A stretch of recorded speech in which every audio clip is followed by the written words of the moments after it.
नमस्कार, vision IAS के news today के इस अंक में आप सभी का स्वागत है। इस अंक में हम आपके लिए लेकर आए हैं यूपीएससी परीक्षा की दृष्टि से महत्वपूर्ण कुछ अहम खबरें।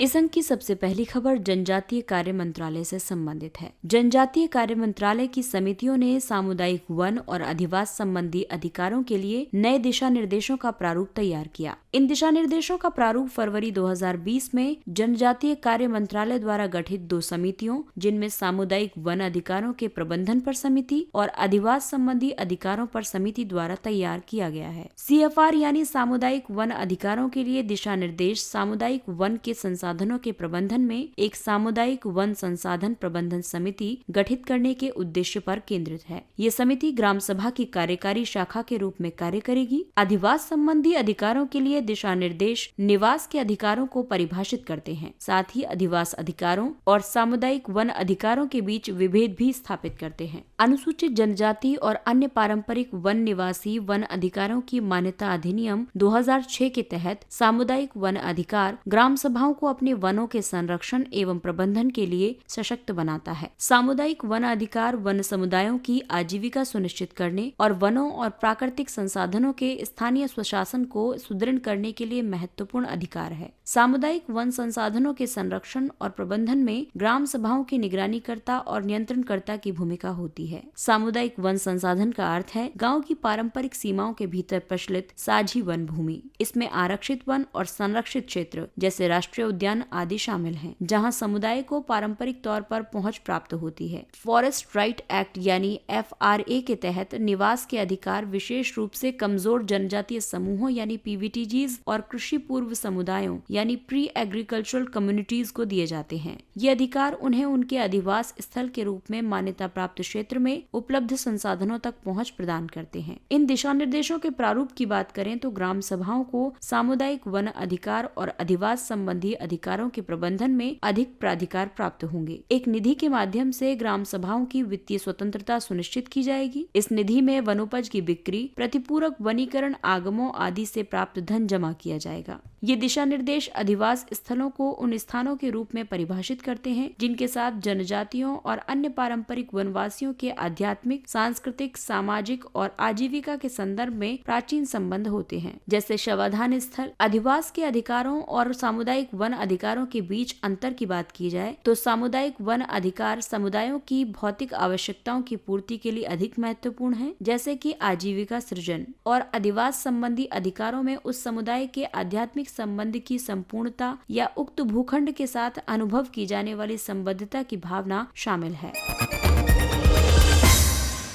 गृह मंत्रालय के अनुसार 3 राज्यों में 4000 से अधिक वामपंथी उग्रवादियों ने आत्मसमर्पण किया है। एक सूचना के अधिकार के आवेदन के प्रत्युत्तर में गृह मंत्रालय ने विवरण दिया है कि वर्ष 2014 से 20 के दौरान ओडिशा, छत्तीसगढ़ और आंध्र प्रदेश में 4122 उग्रवादियों ने आत्मसमर्पण किया है। जहां तक सुरक्षा बलों और उग्रवादियों के बीच मुठभेड़ का मामला है तो इस संदर्भ में छत्तीसगढ़ सबसे ज्यादा प्रभावित रहा है। पिछले 6 वर्षों के दौरान इस क्षेत्र में वामपंथी उग्रवादियों की गतिविधियों में लगातार गिरावट आई है। वर्ष 2019 से 61 जिलों में मात्र 46 जिलों में वामपंथ उग्रवाद से संबंधित खतरे की आशंका विद्यमान है। वामपंथी उग्रवाद से निपटने के लिए सरकार एक समग्र दृष्टिकोण अपनाते हुए प्रयास कर रही है। इसके अंतर्गत क्षेत्र में सुरक्षा, विकास, स्थानीय समुदायों के अधिकारों और पात्रता आधारित लाभों को सुनिश्चित करना, शासन में सुधार और लोक धारणा प्रबंधन आदि विभिन्न तरीके शामिल हैं। सरकार के इस दृष्टिकोण के कारण आत्मसमर्पण की उच्च दर के पीछे कुछ अन्य कारणों में शामिल हैं। प्रभावित क्षेत्रों में नक्सलियों के लिए आत्मसमर्पण और पुनर्वास नीति, वामपंथी उग्रवाद प्रभावित राज्यों में फोर्टिफाइड पुलिस स्टेशनों के निर्माण के साथ विशेष अवसंरचना योजना, व्यक्तिगत संपर्कों के माध्यम से सुरक्षा बलों और स्थानीय लोगों के बीच अंतराल को कम करने के लिए सिविक एक्शन प्रोग्राम, वामपंथी उग्रवाद से प्रभावित 35 जिलों में आकांक्षी जिला कार्यक्रम की निगरानी और समाधान सिद्धांत।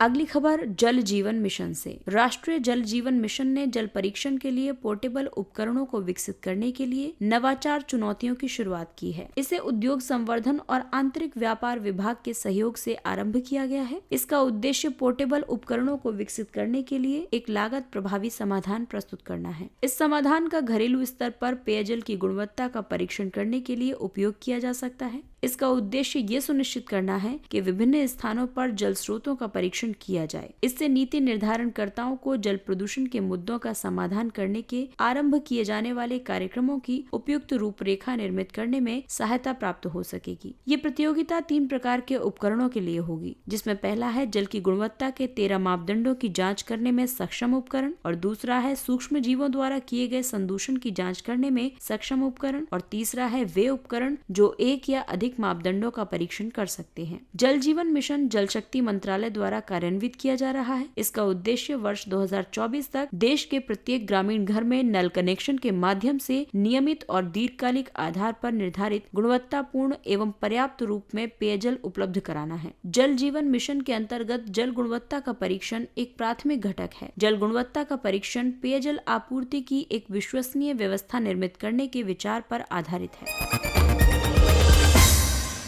वस्त्र मंत्रालय ने संशोधित प्रौद्योगिकी उन्नयन कोष योजना के अंतर्गत प्रक्रियाओं को सुव्यवस्थित किया। एटफ्स के अंतर्गत कोविड-19 महामारी के कारण लंबित रह गए सत्यापन के मामलों के निपटान में तेजी लाने के लिए कुछ संशोधन किए गए थे। किए गए संशोधन इस तरह से हैं कि सब्सिडी का दावा करने के लिए मशीनरी की स्थापना और कार्यचालन के बाद भौतिक सत्यापन के लिए समय सीमा का विस्तार किया गया है। सूक्ष्म, लघु और मध्यम उद्यमों यानी MSMEs और गैर MSMEs दोनों के लिए न्यूनतम ऋण चुकौती अवधि को 5 वर्ष से संशोधित कर 3 वर्ष किया गया है। आइए अब जानते हैं एटफ्स के बारे में। ये क्रेडिट लिंक्ड केंद्रीय क्षेत्रक योजना है। ये वस्त्र मूल्य श्रृंखला के रोजगार और प्रौद्योगिकी गहन क्षेत्रों में निवेश के लिए एक मुश्त पूंजीगत सब्सिडी प्रदान करती है। इकाइयों या संस्थाओं को सब्सिडी नोडल वित्तीय संस्थानों के माध्यम से प्रदान की जाती है, न कि राज्य सरकार के माध्यम से। इस योजना के उद्देश्य हैं देश में व्यवसाय में सुगमता को बढ़ावा देना, मेक इन इंडिया और विनिर्माण में शून्य प्रभाव तथा शून्य दोष के माध्यम से सामान्य रोजगार और निर्यात को बढ़ावा देना, वस्त्र उद्योग में आयात प्रतिस्थापन के साथ निवेश, उत्पादकता, गुणवत्ता, रोजगार और निर्यात में वृद्धि को सुगम बनाना, वस्त्र मशीनरी के निर्माण में अप्रत्यक्ष रूप से निवेश को बढ़ावा देना।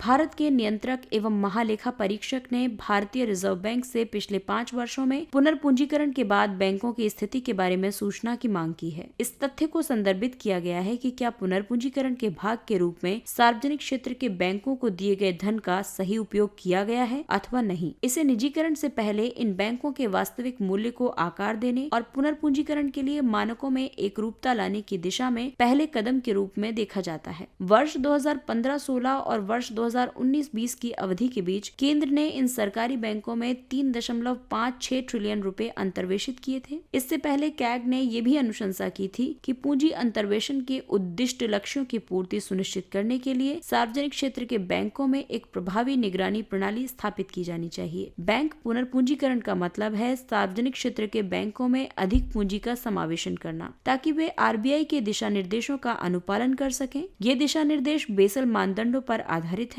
आपको बता दें कि इन मानदंडों के अंतर्गत बैंकों को पूंजी भंडार की निश्चित मात्रा बनाए रखने की आवश्यकता होती है। बैंकों को ऋणों का विस्तार करने, ब्याज अर्जित करने और अपने तुलन पत्रों यानी बैलेंस शीट्स में सुधार के लिए पूंजी की आवश्यकता होती है, ताकि वे आर्थिक गतिविधियों का संचालन कर सकें। पुनर्पूंजीकरण के संबंध में कई चिंताएं विद्यमान हैं, जैसे कि 1990 के दशक और 2000 के दशक के उत्तरार्ध में पुनर्पूंजीकरण ने एक नैतिक संकट की समस्या उत्पन्न कर दी थी। इस समस्या ने बैंकों को जोखिमपूर्ण ऋण प्रदान करने के लिए प्रोत्साहित किया था। इसके लिए ये धारणा उत्तरदायी थी कि यदि प्रदत्त ऋणों की पुनर्प्राप्ति नहीं होती है तो सरकार बैंकों को आर्थिक समर्थन यानी बेल आउट पैकेज के रूप में प्रदान करेगी। करदाताओं का धन केवल इन सार्वजनिक क्षेत्र के बैंकों को कार्यशील रखने के लिए उपयोग किया जाता है।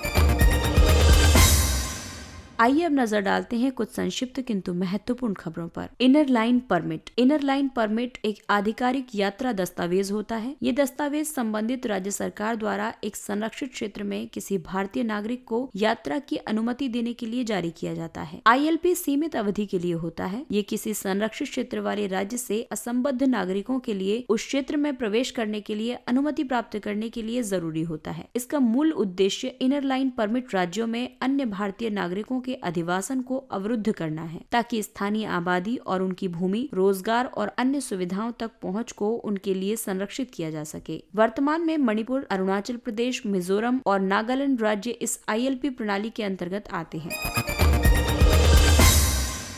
भारत वर्ष 2025 तक ब्रिटेन को प्रतिस्थापित करके 5वीं सबसे बड़ी अर्थव्यवस्था बन जाएगा। ब्रिटेन स्थित एक think tank centre for economic and business research CEBR के अनुसार भारत वर्ष 2025 में ब्रिटेन और वर्ष 2027 में जर्मनी और वर्ष 2030 में जापान को प्रतिस्थापित कर विश्व की तीसरी सबसे बड़ी अर्थव्यवस्था बन जाएगा। आपको बता दें कि वर्ष 2019 में भारत ब्रिटेन को प्रतिस्थापित करके विश्व की 5वीं सबसे बड़ी अर्थव्यवस्था बन गया है, लेकिन इस वर्ष यानी 2020 में भारत दोबारा से छठे स्थान पर आ गया है।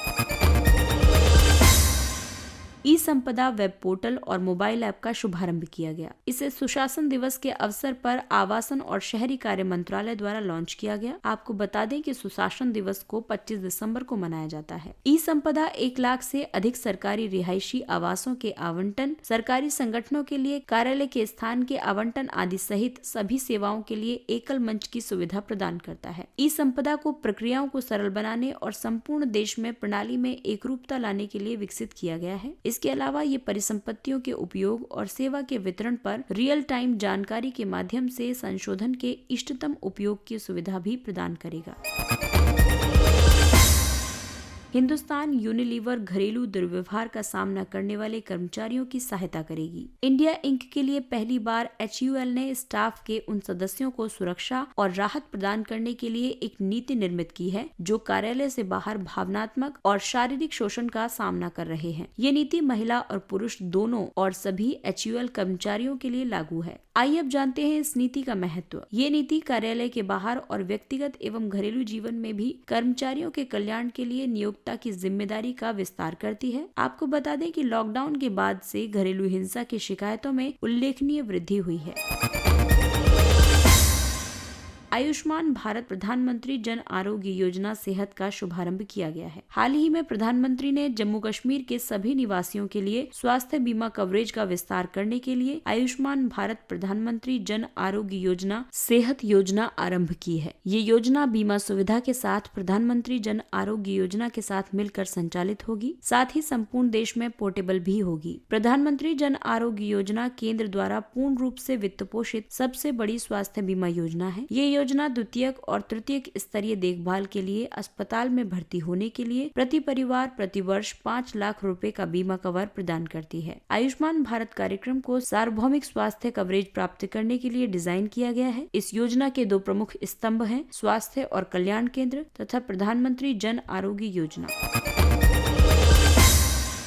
मोनपा हस्त निर्मित कागज। खादी और ग्रामोद्योग द्वारा अरुणाचल प्रदेश के तवांग में 1000 वर्ष प्राचीन विरासत कला को पुनर्जीवित करने के लिए मोनपा हस्त निर्मित कागज निर्माण इकाई की शुरुआत की गई है। मोनपा हस्त निर्मित कागज शुगु शिंग नामक स्थानीय वृक्ष की छाल से बनाया जाएगा, जिसमें कुछ औषधीय गुण भी होते हैं। ये कागज अरुणाचल प्रदेश की स्थानीय जनजातियों की जीवंत संस्कृति का अभिन्न अंग है। मोनपा हस्त निर्मित कागज को स्थानीय भाषा में मोन शुगु कहा जाता है। साथ ही इस कागज का उपयोग बौद्ध मठों में धर्म ग्रंथों और स्तुतिगान लिखने के लिए भी किया जाता है।